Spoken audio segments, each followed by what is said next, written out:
আসসালামু আলাইকুম রহমতুল্লাহি ওবারাকাতুহু। আজকে আবারও একটি সিনিয়র মাদ্রাসা এবং হাই মাদ্রাসার আরবি সাহিত্যের একটি গল্প, যে গল্পের প্রথম পাঠ পড়ানো হয়েছে, গল্পটির নাম হলো ইমাম আজম আবু হানিফা রহমাতুল্লাহ আলাইহি।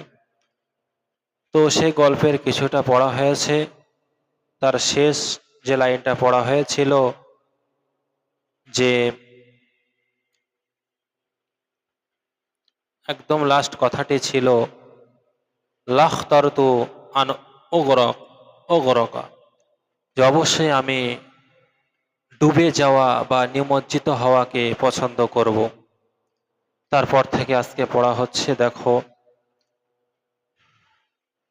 আবু হানিফা রহমাতুল্লাহ বলছেন বাদশাহকে যে ওয়ালাকা, হে বাদশাহ, আপনার জন্য বা আপনার হাসিয়াতুন, অনেক সঙ্গী আছে। ইয়াহাতাজুনা, তারা প্রয়োজন বোধ করে।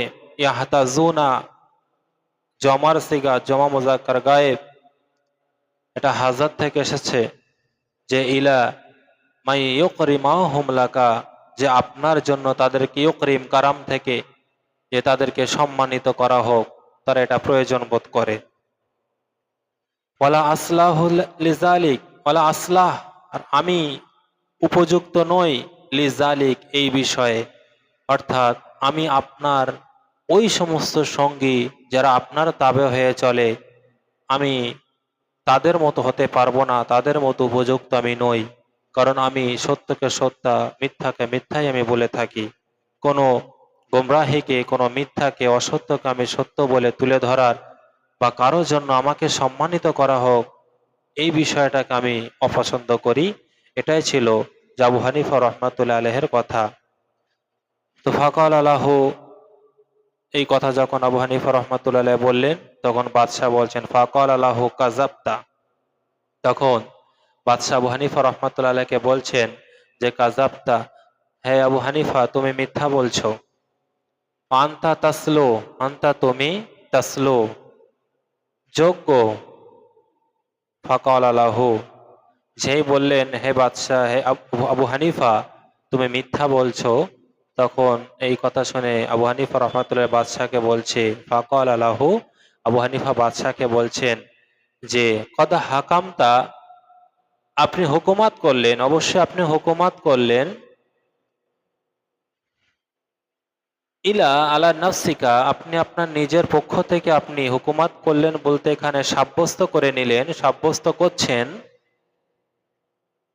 কাইফা ইয়াহিল্লু লাকা, সেটা আপনার জন্য কেমন ভাবে, ইয়াহিল্লু লাকা, আপনার জন্য বৈধ হবে, জিয়ান তুয়াল্লিয়া কাদিয়ান, আপনি বিচারকের পথে এমন একটা শাসক নিযুক্ত করতে চাচ্ছেন, এমন একটা ব্যক্তিকে নিযুক্ত করতে চাচ্ছেন, আলা আমানাতিকা, এবং আপনার ওই তামাম সাম্রাজ্যের আমানতের ব্যাপারে আপনি এমন একটা বিচারককে নিযুক্ত করতে চাচ্ছেন, অহুয়া কাজ্জাবুন, সে মিথ্যাবাদী। কেমন করে আপনি নিজে থেকে এটাকে বিচার করলেন, যে বিচার করেই বলছেন যে আবু আবু হানিফা আমি এর জন্য উত্তম ব্যক্তি, নিজে থেকেই তো আপনি বিচার করছেন, অথচ এখনই আপনি আমাকে বললেন যে কাযাবতা, আপনি মিথ্যা বলছেন। তাহলে একজন মিথ্যাবাদীকে আপনি কিভাবে আপনার সাম্রাজ্যে আপনার বিচারকের পদে আমাকে নিযুক্ত করছেন? এখানে আবু হানিফা রহমাতুল্লাহ আলাইহি একটি গুরুত্বপূর্ণ হিকমত খাটালেন। তো তারপরে কি হচ্ছে, ওয়াকানা আবু হানিফা হাসানুল মাজলিস, এখানে একটা কথা বলি, এই ওয়াকানা আবু হানিফা রহমাতুল্লাহ আলাইহি হাসান আল মাজলিসের পূর্বে একটা কথা ছিল যে ওয়াকানা আবু হানিফা হুসনুল ওয়াজহি, এই হুসনুল ওয়াজহি, তিনি চেহারার দিক দিয়ে খুবই লাবণ্যময় এবং সুন্দর ছিলেন। তারপরে আসছে এটা ওয়াকানা আবু হানিফা রহমাতুল্লাহ আলাইহি হাসান আল মাজলিস, তানার জন্য একটা সুন্দর মনোরম পরিপাটিময় একটি মজলিস তানার জন্য তৈরি থাকতো। তানার মজলিসগুলো এমন সুন্দর হতো, মনোরম হতো, সুন্দর হতো। তো সেই জামানায় শাদীদ আল কারাম, তিনি প্রচুর মর্যাদার অধিকারী ছিলেন মানুষের কাছ থেকে, অর্থাৎ আল্লাহ প্রদত্ত মর্যাদা যেমন হয়, তিনি প্রচুর মর্যাদার অধিকারী ছিলেন। হাসান আল মাওয়াসাতি, হাসান সুন্দর, উত্তম, এই মাওয়াসাত সমবেদনার অধিকারী ছিলেন লি ইখওয়ানিহি তানার ভাইদের জন্য। তিনি তানার ভাইদের জন্য সর্ব অবস্থায় সমবেদনার অধিকারী ছিলেন। অর্থাৎ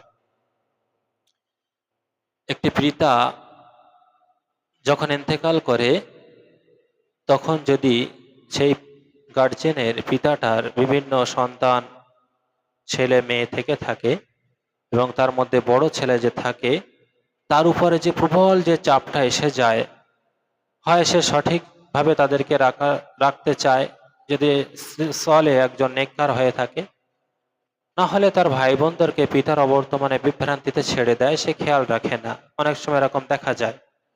তো আবু হানিফা রহমাতুল্লাহ আলাইহি তিনি তার পরিবারে তিনি সর্বদা গার্জেনের ভূমিকা পালন করতেন।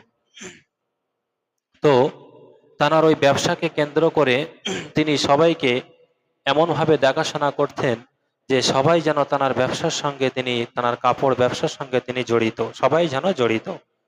তাই বলছেন ভাইদের কখন কি প্রয়োজন, তাদের হাজত কখন কি আছে, সর্ব অবস্থায় আবু হানিফা রহমাতুল্লাহ আলাইহি তাদের মানসিক প্রশান্তির দিক দিয়ে শুরু করে সমস্ত দিক দিয়ে তিনি তার ভাইদের জন্য সমবেদনার একটি অধিকারী ছিলেন। অর্থাৎ তারা যখন আবু হানিফাকে ডাকতো, যে হালাতেই ডাকতো, সর্ব অবস্থা আবু হানিফা রহমাতুল্লাহ আলাইহিকে তারা কাছেই পেত। ওয়াকানা রাবা আতান মিনার রিজাল, ওয়াকানা তিনি ছিলেন এই রাবা আতান মিনার রিজাল, মানুষদের মধ্যে তিনি ছিলেন এই রাবা আতা মানে হলো মাঝারি গড়নের, খুব লম্বাও নয় খুব বেটে মানুষও ছিলেন না, তিনি মাঝারি গড়নের ছিলেন। আকিলা আবার কেউ কেউ বলেছেন যে কানা তুআলান, এই তুআল মানে তাওকে, তিনি তাওয়িলান তিনি খুব দীর্ঘ কায়ও ছিলেন, খুব লম্বা মানুষও ছিলেন, এটা কেউ কেউ বর্ণনাও করেছেন। ইয়ালুহু সামরাতুন, ইয়ালুহু সামরাতুন, ইয়ালুহু তাকে উচ্চে আরোহণ করাতো বা তাকে স্পষ্ট করে দিত বা তাকে চিনিয়ে দিত। সামরাতুন তানার জেসেমের চামড়ার যে রং আল্লাহ তাআলা দিয়েছিল সেই রংটা ছিল ওই সামরাতুন তামাটে বর্ণ। অর্থাৎ তানাকে স্পষ্ট করে দিত, তিনি যখনই কোনো মজলিস ভিতরে থাকতেন, জামাতের ভিতরে থাকতেন, তানার চেহারার রংটা আল্লাহ এমন করে দিয়েছিলেন তামাটে বর্ণ যে সর্ব অবস্থায় আবু হানিফা রহমাতুল্লাহ আলাইহিকে মানুষ চিনতে পারত, যতই তিনি মজলিসের ভিতরে থাকুক না কেন, জামাতের মধ্যে থাকুক না কেন, তানার গায়ের রং তানাকে স্পষ্ট করে দিত। আহসান নাসে মান্তিকান, সেই জামানায় তিনি মান্তিক বাকশক্তি, কথা বলার দিক দিয়ে তিনি ছিলেন একটি উত্তম সুন্দর বাকশক্তির অধিকারী। ও আহলাহুম নাগমাতান, ও আহলাহুম নাগমাতান, শুধু বাকশক্তির অধিকারী ছিলেন না, আহলাহু নাগমাতান তিনি সুন্দর সুরেরও অধিকারী ছিলেন, তিনি ছিলেন সুন্দর সুরেরও অধিকারী। তারপরে কি হচ্ছে, ওয়াকালা শাফি রহমাতুল্লাহ তাআলা আলাইহি, ইমাম শাফি রহমাতুল্লাহ আলাইহি বলেন, কিলা লি মালিক, মালিককে বলা হলো বা জিজ্ঞাসা করা হলো, প্রশ্ন করা হলো যে হাল রাআইতা আবু হানিফা, যে হে মালিক রহমাতুল্লাহ আলাইহি, আপনি কি আবু হানিফাকে দেখেছেন? হাল রাআইতা আবু হানিফা, কলা তিনি বললেন না আমি দেখেছি।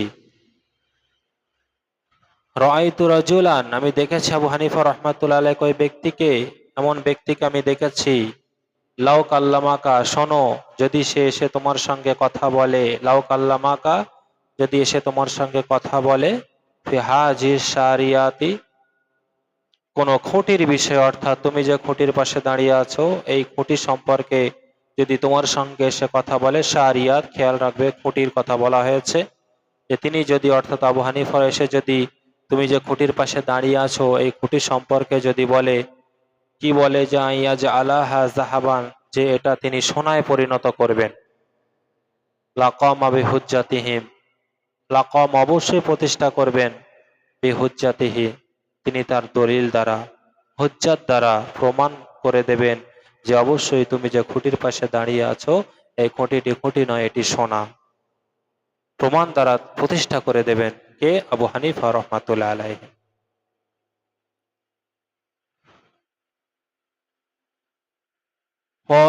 রওয়া হারমালাত ইবনে ইয়াহইয়া, তো বর্ণনা করেছেন হারমালাত ইবনে ইয়াহইয়া আনিস শাফি, কার থেকে?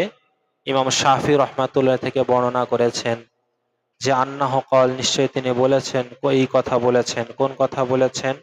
যে নাসু আয়ালুন, মানুষ পরিবারভুক্ত, আলাহা উলাই, ওই সমস্ত মানুষগণ তারা পরিবারভুক্ত, খামসা, 5 শ্রেণীতে মানুষগণ। তাহলে তানার মতে তিনি বলছেন যে 5 শ্রেণী পরিবারভুক্ত, 5 শ্রেণীতে তারা বিভক্ত। তো 5 শ্রেণীতে কারা বিভক্ত, কি বৃত্তান্ত, এই কথাটাই হালাতটা পরে বর্ণনা করা হচ্ছে। তো আমরা সেগুলো পড়ছি। যে বলা হচ্ছে যে মান আরাদা, যে ব্যক্তি ইচ্ছা রাখে, আইয়াতাবাহারা, পণ্ডিত্য অর্জন করতে ইচ্ছা রাখে, ফিল ফিকহে, ফিকার বিষয়ে, তো ফাহু আয়ালুন, সে যেন অন্তর্ভুক্ত হয়, আয়াল ইয়ানি পরিবারভুক্ত হয়, আয়ালুন আলা হাউলাই, আয়ালুন আলা আবু হানিফা, সে যেন অবশ্যই আবু হানিফা রহমাতুল্লাহ আলাইহির পরিবারভুক্ত হয়। কে? যে ব্যক্তি ফিকহ বিষয়ে পণ্ডিত্য অর্জন করতে চায়। কান আবু হানিফা, কারণ আবু হানিফা ছিলেন মিম্মান উফিক আলাহুল ফিকহি, যাদেরকে আল্লাহ তাআলা ফিকহার শক্তিতে, ফিকহার জ্ঞানের শক্তিতে শক্তিশালী করেছিলেন। তো যাদেরকে এখানে সেই কথা বলা হচ্ছে যে মিম্মান উফিক আলাহু, যাকে ফিকহার জ্ঞান দান করা হয়েছিল, উফিক আলাহুল ফিকহে, এমন একটি জ্ঞান, সেটি ছিল মজবুত এবং শক্ত জ্ঞান। ওমান আরাদা, এবং যে ব্যক্তি ইচ্ছা রাখে, আইয়াতাবাহারা, পাণ্ডিত্য অর্জন করতে, ফিশির, কাব্য কবিতার পাণ্ডিত্য অর্জন করতে ইচ্ছা রাখে, ফাহুয়া আয়ালুন, সে যেন পরিবারভুক্ত হয়, আলা জুহাইর ইবনে আবি সুলমা, অর্থাৎ জুহাইর ইবনে আবি সুলমার পরিবারভুক্ত যেন সে হয়ে যায়। ওমান আরাদা, আর যে ব্যক্তি ইচ্ছা রাখে, আইয়াতাবাহারা, পাণ্ডিত্য অর্জন করতে, ফিল মাগাজি, যুদ্ধ বিদ্রোহ সম্পর্কে, যুদ্ধের সাজ সরঞ্জাম, যুদ্ধের ট্রেনিং, সমস্ত বিষয়ে পারদর্শী অর্জন করতে, মাগাজি, যুদ্ধ সম্পর্কিত যে পণ্ডিত অর্জন করতে চায়, ফাহুয়া আয়ালুন, সে যেন পরিবারভুক্ত হয়ে যায়, আলা মুহাম্মদ ইবনে ইসহাক, মুহাম্মদ ইবনে ইসহাক রহমাতুল্লাহ আলাইহির পরিবারভুক্ত যেন সে হয়ে যায়। ওমান আরাদা, আর যে ব্যক্তি ইচ্ছা রাখে, আইয়াতাবাহারা ফিন নাহবি, এই নাহবি ব্যাকরণ শাস্ত্রে, নুহুসর ব্যাকরণ শাস্ত্রে যে পণ্ডিত্য অর্জন করতে চায়, ফাহুয়া আয়ালুন, সে যেন পরিবারভুক্ত হয়, আলাল কাসাই, কাসাইর পরিবারভুক্ত যেন সে হয়ে যায়। ওমান আরাদা, আর যে ইচ্ছা রাখে, আইয়াতাবাহারা, পণ্ডিত্য অর্জন করতে, ফির তাফসিরে, তফসির শাস্ত্রে জ্ঞান অর্জন করতে, পণ্ডিত্য অর্জন করতে ইচ্ছা রাখে, ফাহুয়া আয়ালুন, সে যেন পরিবারভুক্ত হয়ে যায়, আলা মাকাল ইবনে সুলাইমান, মাকাল ইবনে সুলাইমানের পরিবারভুক্ত যেন সে হয়ে যায়। ওয়াকালা জাফর ইবনে রাবি, জাফর ইবনে রাবি বলেছেন, ওয়াকালা জাফর ইবনে রাবি, জাফর ইবনে রাবি বলেছেন, কি বলেছেন? যে আকামতু, আমি অবস্থান করেছি, আলা আবু হানিফা রহমাতুল্লাহ আলাইহির নিকটে আমি অবস্থান করেছি, খামসাতা সিনিনা, 5 বছর, ফামা রাআইতু, তো আমি দেখিনি, আতওয়ালা, অধিক দীর্ঘ, সামতান, নীরবতা অবলম্বনকারী, মিনহু, তার থেকে, আবু হানিফার থেকে এত দীর্ঘ সময় চুপ থাকে, নীরবতা অবলম্বন করেন, এমন মানুষ আমি আবু হানিফার থেকে আর কাউকে দেখিনি। তো এই পর্যন্ত তোমাদের আজকে পড়া ইতি করছি। সকলেই শব্দ অর্থ ধরে এবং মর্মার্থগুলো ভালো করে বুঝে, বিশেষ করে শব্দ মানে সহ গ্রামার কায়দাগুলো দেখে নিয়ে অনুবাদ করার চেষ্টা করবে এবং এক একটি লাইনের যে উদ্দেশ্য আছে, আবু হানিফা রহমাতুল্লাহ আলাইহির মানসুরের সঙ্গে তর্ক, তারপর তানার যে হিকমতপূর্ণ কথা, তারপরে যে জ্ঞান গর্বপূর্ণ কথাগুলো বলে বাদশার সঙ্গে বলেছেন, এখানে যেগুলো তুলে দেওয়া হয়েছে তার উদ্দেশ্যগুলো আমাদের ভালো করে জানা দরকার। এবং সর্বোপরি আমাদের এই দার্সটাকে, যেহেতু আমরা অধিকাংশই হানাফি মাযহাবের অনুসারী, সেহেতু আবু হানিফা নু'মান বিন সাবিত রহমাতুল্লাহ আলাইহি তাঁর সমস্ত কিতাব এবং তাঁর সমস্ত শরীয়তের উসুল আমাদের ভালো করে জানা দরকার। তো সকলেই মন দিয়ে পড়বে এবং কোনো রকম প্রশ্ন থাকলে অবশ্যই আমাকে জানাবে। আসসালামু আলাইকুম ওয়া রাহমাতুল্লাহি ওয়া বারাকাতুহু।